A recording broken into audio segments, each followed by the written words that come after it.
की जय। ओम श्री विघ्नेश्वराय वरदाय सुरप्रियाय लंबोदराय सकलाय जगद्विताय नागाननाय श्रुति अग्न विभूषिताय गौरीसुताय गणनाथ नमो नमस्ते। श्री गणपते नमो नमः। श्री हनुमान जी महाराज की जय। श्री गायत्री मात की जय। श्री रामचंद्र भगवान की जय। ओम श्री सोमनाथ महादेव की जय। श्री कृष्ण कन्हैया लाल की जय। बाल कृष्ण लाल की जय। ओम श्री डोंगरे जी महाराज की जय। श्री सुखदेव जी महाराज की जय।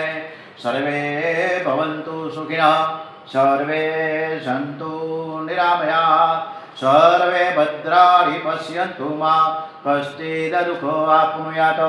श्रद्धां मेधायश प्रज्ञां विद्यां पुष्टि श्रियं बलं तेजो आयुष्यम आरोग्यम देहि मे अव्यवहान।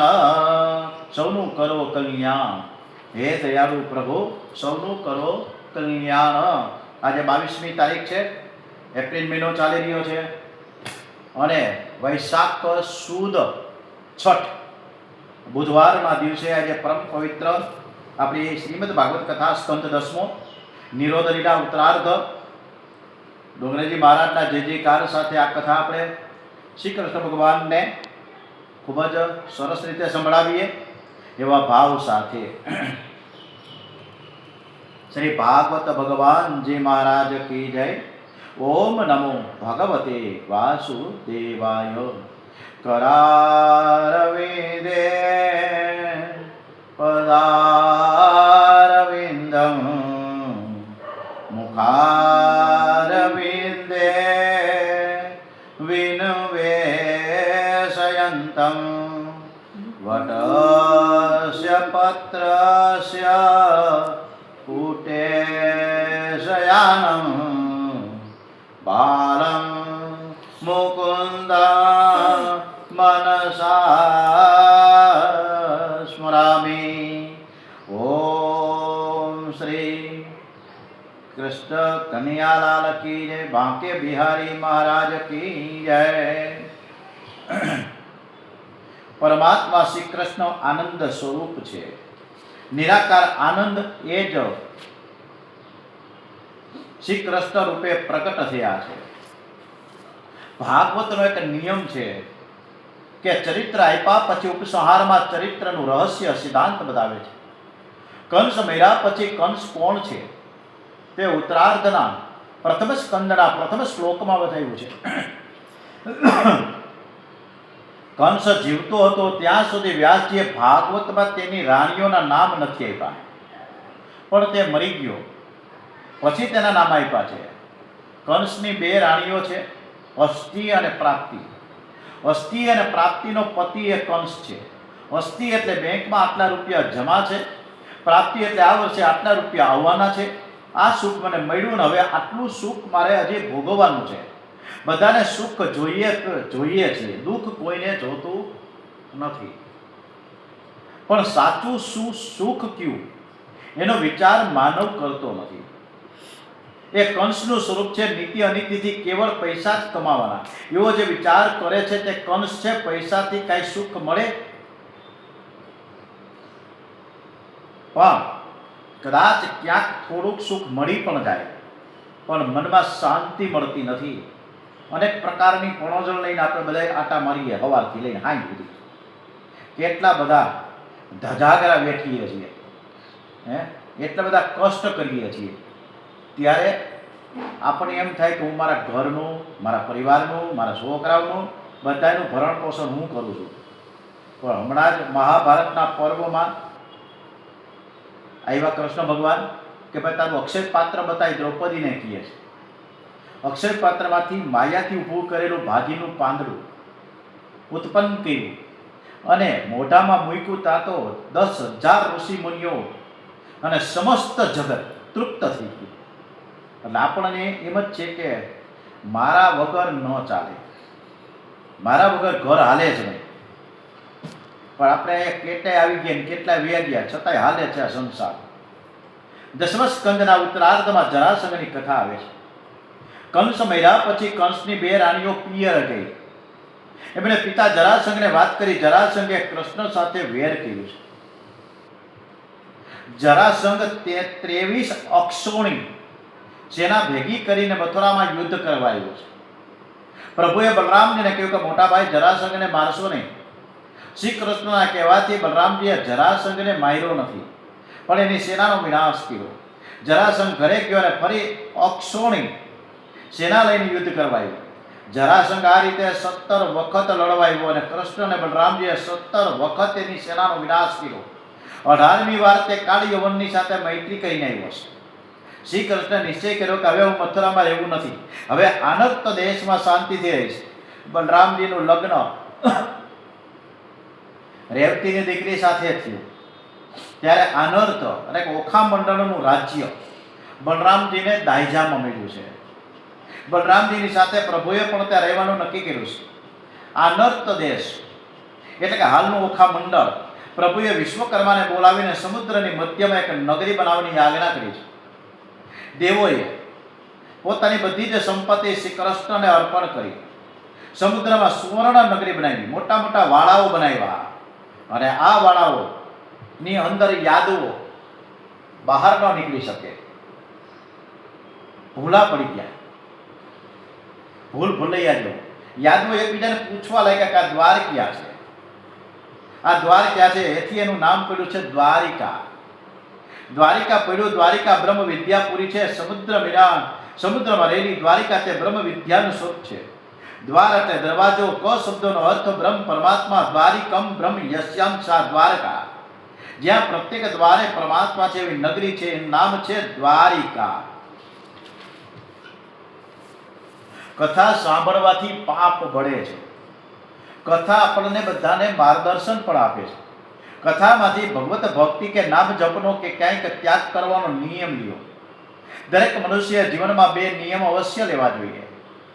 એક પાપ છોડવાનો નિયમ અને બીજો સત્કર્મ કરવાનો નિયમ લેવો જોઈએ. 21,000 જપ એટલા માટે કહ્યા છે કે એક દિવસમાં મનુષ્યને 21,600 શ્વાસ લેવા પડે છે. એટલે શ્વાસે શ્વાસે ભગવાનનું નામ લ્યો.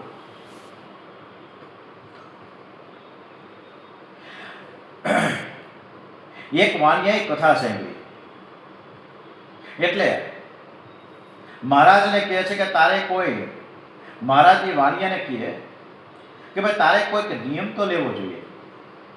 મહારાજ તેને સત્ય બોલવાનો નિયમ લેવાનું કહે છે. ત્યારે વાણિયો કે મહારાજ હું વેપાર કરું છું, વેપારમાં તો મારે ખોટું બોલવું તો પડે ને, ક્યાંક ક્યાંક તો બોલવું જ પડે. વાણિયો કહે તો કોઈની નિંદા કરીશ નહીં એવું કહે. વાણિયો કે મહારાજ રોજ રાત્રે મને 2 કલાક સુધી ગપ્પા માર્યા વગર ઊંઘ આવતી નથી, એટલે તે નિયમ તો ન લેવાય. છેવટે વાણિયાએ પોતાના ઘરની સામે રહેતા કુંભારનું મોઢું જોયા પછી જ કામ કરવાનો નિયમ લીધો.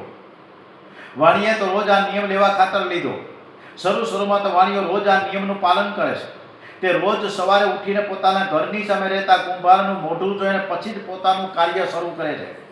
એક દિવસ કુંભાર વહેલો ઉઠીને ભાગ્યો માટી ખોદવા માટે.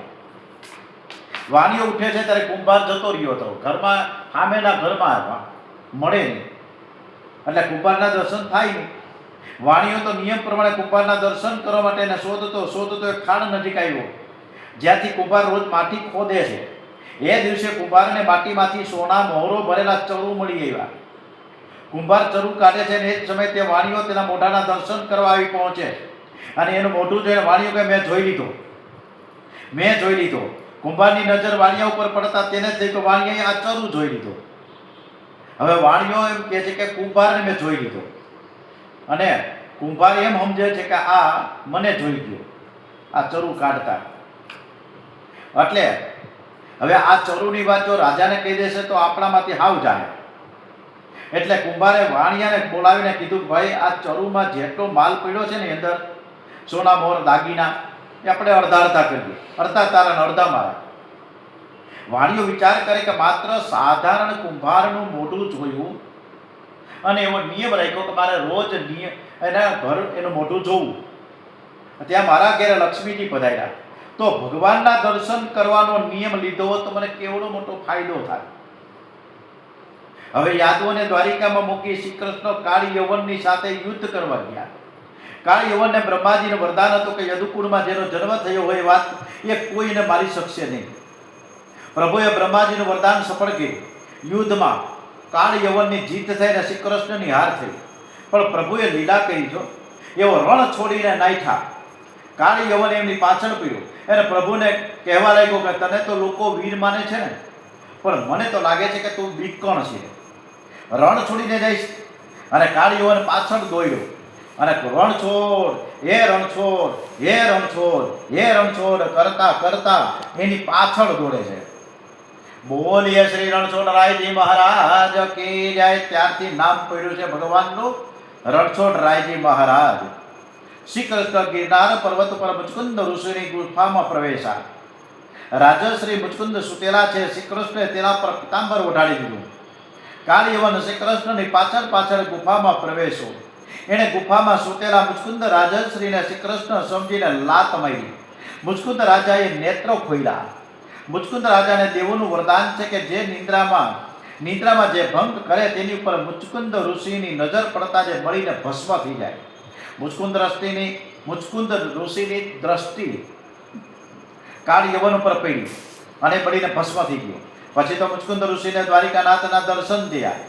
મુચકુંદ ઋષિએ પરમાત્માની સ્તુતિ કરી છે અને એ સ્તુતિમાં વર્ણન કરતા કહે છે કે આ જીવને બહુ સરસ મજાની સ્તુતિ જો, પણ એ સ્તુતિ કરતા પહેલા આપણે વિષ્ણુ ભગવાનની પણ સ્તુતિ કરીને કહીએ, કારણ કે સર્વોપરી આપણા વિષ્ણુ ભગવાન અને એના જ અવતારો છે બધા. અને હમણાં જ પરશુરામજીનો અવતાર એટલે કે જન્મોત્સવ જન્મ જયંતિ પરશુરામજીની 6ઠ્ઠો અવતાર છે વિષ્ણુ ભગવાનનો. તો શાંતાકારં ભુજગશયનં પદ્મનાભં સુરેશં વિશ્વાધારાં ગગનસદશં મેઘવર્ણં સુભાગં લક્ષ્મીકાન્तं કમલનયनं યોગિમિદ્યાનગમ્યં વંદે વિષ્ણુ ભવભયહરં સર્વલોકૈકનાથં. ઓમ શ્રી વિષ્ણવે નમો નમઃ. સ્તુતિ કરે છે મુચકુંદ ઋષિ શ્રી કૃષ્ણ ભગવાનની સ્તુતિમાં. એમ કહે છે કે આ જીવને મનુષ્ય દેહ મળ્યો. બહુ સ્તુતિ સરસ છે, સાંભળવા જેવી છે. કોકે હાવેડી લઈને વાર્તા હોય તો પણ હાવેડી મૂકી દઈએ, પણ સાંભળજો કથા, મસ્ત મસ્ત કથા છે. આ જીવને મનુષ્ય દેહ મળ્યો હોવા છતાં વિષયોમાં પ્રીત હોવાથી તે આપના ચરણાવિંદની સેવા કરતો નથી. માનવીની દશા નાગના મુખમાં રહેલા દેડકા જેવી છે. નાગના મુખમાં દેડકો છે, અડધું શરીર નાગની મુખમાં છે. 1-2 મિનિટમાં આ દેડકો કાળનો કોળિયો થઈ જવાનો છે, ખબર જ છે.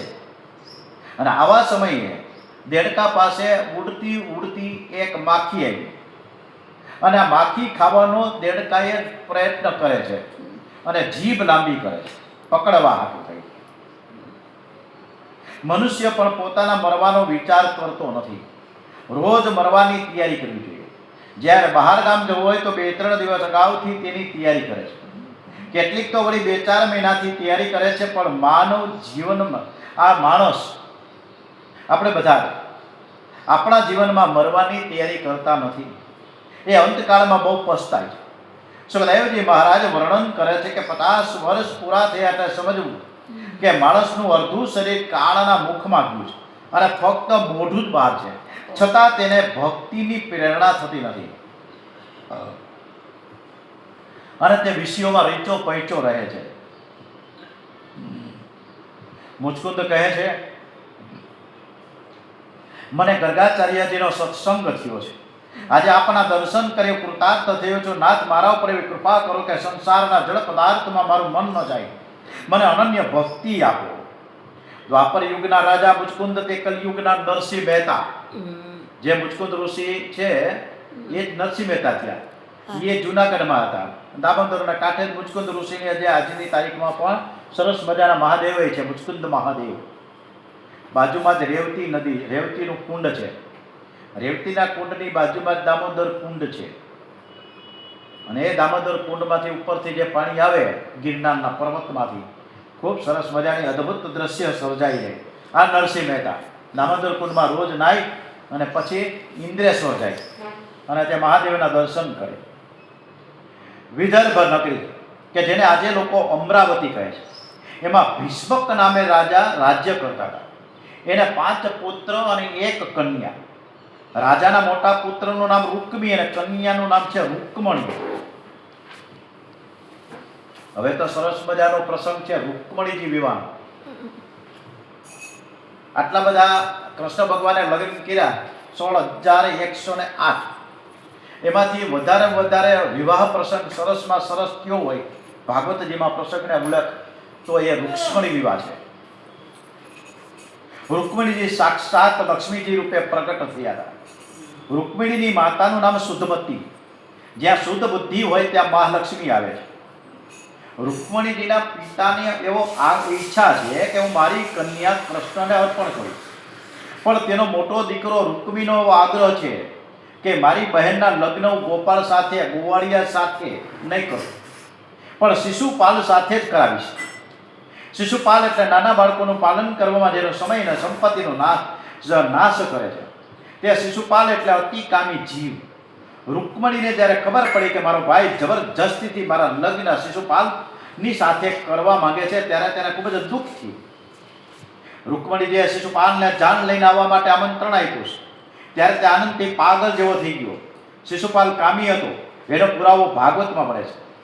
શિશુપાલ ગણપતિજીનું પૂજન કરતી વખતે તેનું ધ્યાન કન્યામાં અને નજર રૂકમણીજીના દેહ ઉપર રૂપ ઉપર છે. તેને માએ કહ્યું કે બેટા તું શાંતિથી પૂજા કરતો નથી, લગ્નમાં વિઘ્ન આવશે.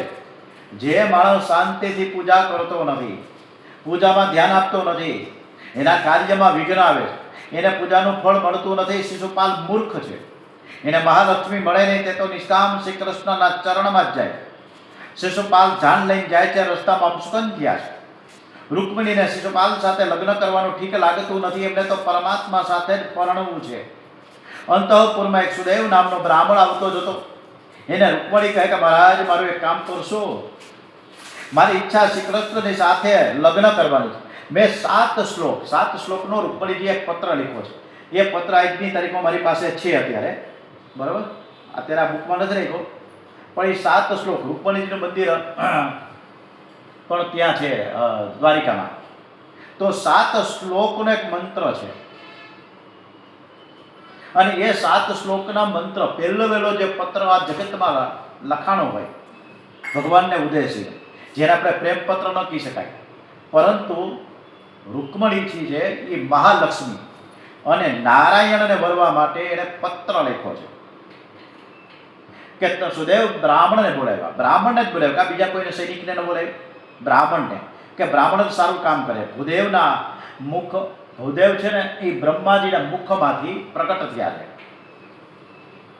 ભૂદેવને બોલાવ્યા છે કે તમે દ્વારકા જાઓ અને આ કાગળિયો છે ને મારે શ્રી કૃષ્ણ ભગવાનને આપવાનો છે, તમે જઈને રૂબરૂમાં આપી દો. મારા માટે થોડીક ભલામણ પણ કરજો, સિફારસ કરજો. અને સિફારસ હોય ને તો કામ ફટાફટ થઈ જાય. ભાગવતના છેલ્લા દિવસે લગ્નની કથા આવે છે. આ રૂકમણીનો પ્રસંગ છે ને એ છેલ્લેથી બીજા દિવસે સરસ મજાનો ઉજવણી છે. સુખદેવજી મહારાજ સાધુ સંન્યાસીઓના આચાર્ય છે. એ લગ્નની કથા કેમ કરે? જે ઘરમાં લગ્ન થતા હોય ત્યાં સાધુ સંન્યાસીઓ જતા પણ નથી. લગ્નની બહુ વાતો સાંભળે તો પણ મનમાં વિકાર આવી જાય છે, તેથી તેઓ જતા નથી. વળી તેનું મરણ નજીક છે. જેનું મરણ નજીક છે તેને લગ્નની કથા સાંભળવાથી લાભ શું? આ કોઈ સાધારણ વર્ગકન્યાના લગ્નની વાત નથી, આ તો જીવાત્મા અને પરમાત્માના લગ્નની વાત છે. આ જીવ અનેકવાર પતિ થયો, અનેકવાર પત્ની થયો, પણ તેને શાંતિ નથી. આ જીવ પરમાત્માની સાથે એક રૂપ થાય, પરમાત્માની સાથે પરણે ત્યારે તેના દુઃખનો અંત આવે છે. સુખદેવજી મહારાજ પરમાત્માની સાથે પરણ્યા છે. સુખદેવજી મહારાજની ઈચ્છા છે કે મારી કથા સાંભળનાર પરમાત્માની સાથે પરણે તો તેનું મરણ મંગલમય થાય, એમનું લગ્ન પરમાત્માની સાથે થાય. પછી તક્ષક નાગ કરડે તોય શું? તક્ષક શરીરને કરડવાનો છે, આત્માને કરડવાનો નથી.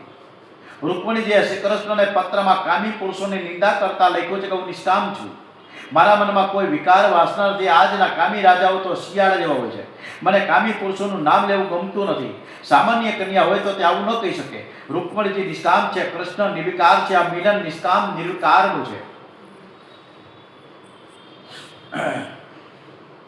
જેને પરમાત્માની સાથે પરણવું હોય તેને સગાવાલા બહુ ત્રાસ આપે છે અને તેમનો ત્રાસ તેને સહન કરવો પડે છે. જે સહન કરે છે તેને જ પ્રભુ મળે છે. રૂકમણીજીના લગ્નમાં રૂકમિણી વિઘ્ન કરે છે. એને એમ છે કે મારી બહેન શિશુપાલ રાજાની રાણી થાય, તે સંસાર સુખ ભોગવે તો સારું, જેથી કરીને તે ભક્તિ તરફ ઓછી ખેંચાય. પરંતુ રૂકમણીજીને રાજાની રાણી થવું ગમતું નથી. રૂકમણીજી નાના હતા ત્યારથી મક્કમ છે કે મારે પરમાત્માની સાથે પરણવું છે, અને જેને પરમાત્માની સાથે પરણવું હોય એનું જીવન બહુ સાદું હોવું જોઈએ. રૂકમણીજીનું જીવન પણ બહુ જ સાદું હતું. ભાગવતમાં એવું લખ્યું છે કે રૂકમણીજી પાર્વતીજીનું પૂજન કરવા ગયા ત્યારે કોઈ વાહનમાં બેઠા નથી, ચાલતા જ ગયા છે. રૂકમણી જે મહાલક્ષ્મી છે, રાજાની કન્યા છે, છતાં તેનું જીવન સાદું છે. એમને વિલાસી જીવન ગમતું નથી. તેઓ નાના હતા ત્યારથી તેને સંતોનો સત્સંગ થયો છે. પરમાત્માની સાથે પરણવું હોય તો તેને સદગુણોની જરૂર છે, સદગુરુની જરૂર પડે. રૂકમણીને પણ સુદેવ બ્રાહ્મણની જરૂર પડી છે. રૂકમણી ભગવાનની આદ્ય શક્તિ છે, પણ કોઈ સંત મધ્યસ્થી ન બને ત્યાં સુધી જીવનો ઈશ્વર સાથે પ્રેમ બ્રહ્મ સંબંધ થતો નથી. રૂકમણી ભગવાનની આદ્ય શક્તિ છે. ઓમ શ્રી માં જય માં જય માં જય માં જય જય અંબે માં. ઓમ શ્રી માં જય માં જય માં જય માં જય જય અંબે માં. આપણે રૂકમણીજી માને સ્તુતિ કરી રહ્યા છીએ. અખિલેશ્વરી તું આદ્ય શક્તિ એક અંબે માં, વિશ્વેશ્વરી ભુવનેશ્વરી જગદંબિકે તુમા. તું સૌમ્ય રૂપ ધારી બહુચર બાલિકા તુમા, ને રૌદ્ર રૂપ ધારી માત કાલિકા તુમા. ઓમ શ્રી માં જય માં જય માં જય માં જય જય અંબે માં. ઓમ શ્રી માં જય માં જય માં જય માં જય જય અંબે માં. કમલાસની હંસવાહિની ગાયત્રી રૂપે માં, બ્રહ્માણી બ્રહ્મ રૂપિણી સાવિત્રી રૂપે માં. તું લક્ષ્મી ઉમા રાધા રૂપ સીતા રૂપ માં. તું તત્વસાર જ્ઞાન રૂપ ગીતા રૂપ માં. ઓમ શ્રી માં જય માં જય માં જય માં જય જય અંબે માં. ઓમ શ્રી માં જય માં જય માં જય માં જય જય અંબે માં. રૂક્ષ્મણીજીએ સુદેવ બ્રાહ્મણને પત્ર આપ્યો. પત્ર લઈને સુદેવ બ્રાહ્મણ પહોંચ્યા છે દ્વારિકા. સુદેવ બ્રાહ્મણને આવતા જોઈ દ્વારિકાનાથ ઊભા થયા. ભોજન પૈતા બાદ કુશળ સમાચાર પૂછ્યા છે. સુદેવ કે મને રૂક્મણીજીએ પત્ર આપ્યો છે. રૂક્મણીજી અતિ સુંદર છે, અતિ લાયક છે, તેનામાં સૌંદર્ય કરતા પણ સદગુણો વિશેષ છે. નાનપણથી આ કન્યાને જોઉં છો, આપ એનો સ્વીકાર કરો. શ્રી કૃષ્ણ રૂક્મણીજીનો પત્ર વાંચે છે. અક્ષર ઉપરથી મનુષ્યની બુદ્ધિની પરીક્ષા થઈ જાય. રૂક્મણીજીના અક્ષર મોતીના દાણા જેવા છે. થોડા શબ્દોમાં ઘણો ભાવાર્થ રહેલો છે. પત્રમાં અતિ વિસ્તાર કામનો નથી. પત્રમાં થોડું લખો પણ ઘણું આવી જાય. આ પ્રમાણેના પત્ર લખવા જોઈએ. પત્રમાં 7 શ્લોક લખ્યા છે. 6 શ્લોકમાં શ્રી કૃષ્ણના 6 સદગુણોનું વર્ણન કર્યું છે, જેમ કે ઐશ્વર્ય, વીર્ય, યશ, જ્ઞાન, વૈરાગ્ય. અને 7મા શ્લોકમાં શરણાગતિ છે. જીવ અતિ દીન બની પ્રભુને શરણે જાય તો પ્રભુ એની ઉપેક્ષા નહીં કરે. રૂક્મણીજીએ પત્રમાં શ્રી કૃષ્ણને 2 સંબોધન લખ્યા છે, ભુવન સુંદર અને અચ્યુત. વિષ્ણુ સહસ્ત્ર નામના પાઠમાં ભગવાનનું નામ અચ્યુત આવે છે. અચ્યુત એટલે જેને કામનો સ્પર્શ નથી, જે પૂર્ણ નિષ્કામ છે. જે શ્રી કૃષ્ણ નિષ્કામ છે તો તેને અચ્યુત કહેવામાં આવ્યું છે. સૂર્ય વિના અંધકાર દૂર ન થાય ને સૂર્યને અંધકારનો સ્પર્શ થાય નહીં, એમ શ્રી કૃષ્ણ પાસે કામ આવી શકે નહીં. રૂક્મણીએ બીજું સંબોધન લખ્યું છે, ભુવન સુંદર. શ્રી કૃષ્ણ સમાન કોઈ સુંદર નથી. શ્રી કૃષ્ણ અતિ સુંદર છે. કરોડો સૂર્ય કરતા પણ શ્રી કૃષ્ણ સુંદર છે, પ્રકાશમય છે અને આનંદ આપનાર છે. સંસારમાં જે કઈ સુંદરતા ભાસી છે તે શ્રી કૃષ્ણના સૌંદર્યની અંશ માત્ર છે. રૂકમણી કહે કે હું પાર્વતીનું પૂજન કરવા જાઉં ત્યારે આપ ત્યાં આવીને રથમાં બેસાડીને મને તમે લઈ જજો.